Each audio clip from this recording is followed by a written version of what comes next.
Alright, we are back with another review on another mobile gacha game. The game today is Zenless Zone Zero.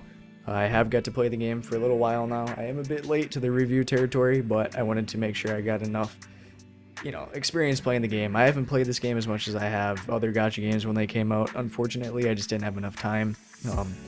But I did get to a decent level. I've experienced enough of the game to really give my opinion and kind of explain how you should go about if you want to play this game or not. Most of you have probably already decided if you're keeping this thing on your device by now, so let's jump into the overall question. Now, it really kind of depends on the person you are. If you already have a good amount of gachas in your daily cycle and you are running low on space, I just think you shouldn't add this game to your daily cycle.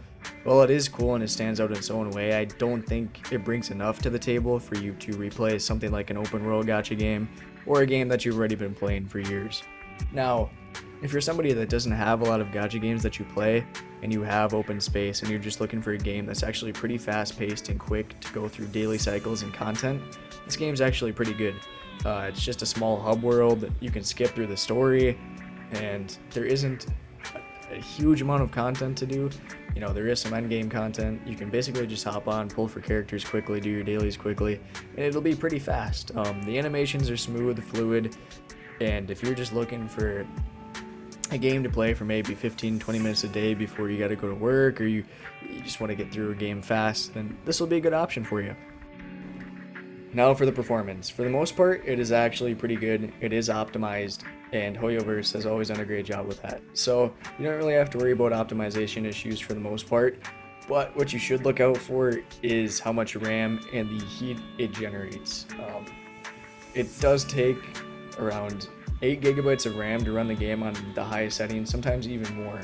So if you're looking to play on higher quality, you're going to need the RAM in your device, and to be honest, 6 gigabytes might not even cut it. There is some issues with the RAM, and that is noticeable. And another big issue is the heat. If you don't have a good cooling device, it's just going to suck. Your hands are going to get toasty, your device is going to be hot, you're going to start draining that battery faster because you're trying to cool down the device, and it is a very, very hot game. It runs very hot, and those are my main complaints about the mobile experience. Otherwise, it's pretty good, very smooth, and I'd give it like an 8 out of 10 for performance. Now you may be asking yourself, oh, combat game on mobile, fast-paced action? Does this game have controller support? And thank God, yes it does. So if you want to play with a controller, you can. Hoyoverse has always been pretty solid with controller support. This one does seem to have a pretty good recognition of controllers when you have one plugged in. It'll be easier with like a backbone or a controller already connected to your device, like a built-in one. Bluetooth should work just fine too. I haven't really tested it, but there is a controller option there in the menus. It allows you to swap between touch and controller mode, and it's actually pretty decent. So that is very exciting to see on launch, and good job on Hoyoverse for adding controller support right away to a combat-based game.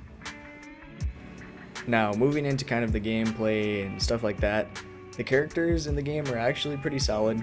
There is some good designs. They are very fun to play, smooth animations. A lot of them are very enjoyable, especially for 1.0 characters. Now, if you have seen some things from the future, some of the characters look kind of made in a way, and the way that they're releasing them feels kind of meh.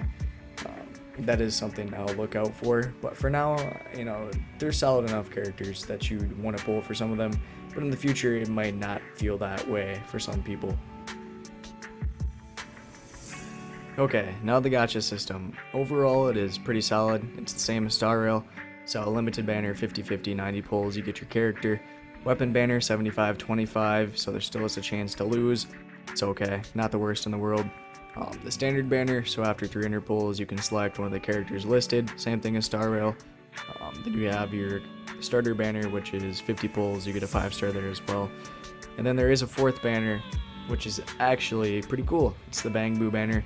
Cool little guys that help you out in battle. Your teammates, buffs, help do damage. Pretty cool.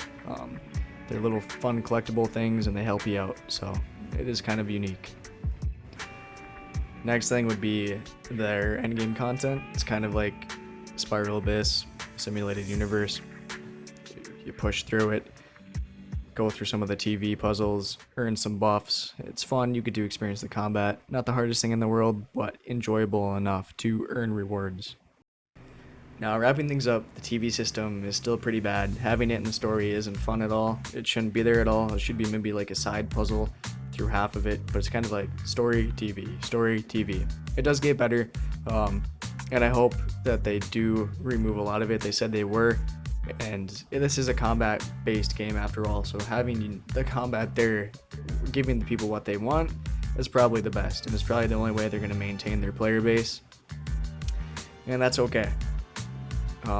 I think they should kind of copy what they have with like Honkai Impact 3rd. This is basically just a new Honkai Impact 3rd with higher budget, higher animations, and fun combat. It's basically all it is, and I think they need to continue to bring in a high amount of combat, because that's the brain-numbing thing that everyone wants to see and everyone wants to play.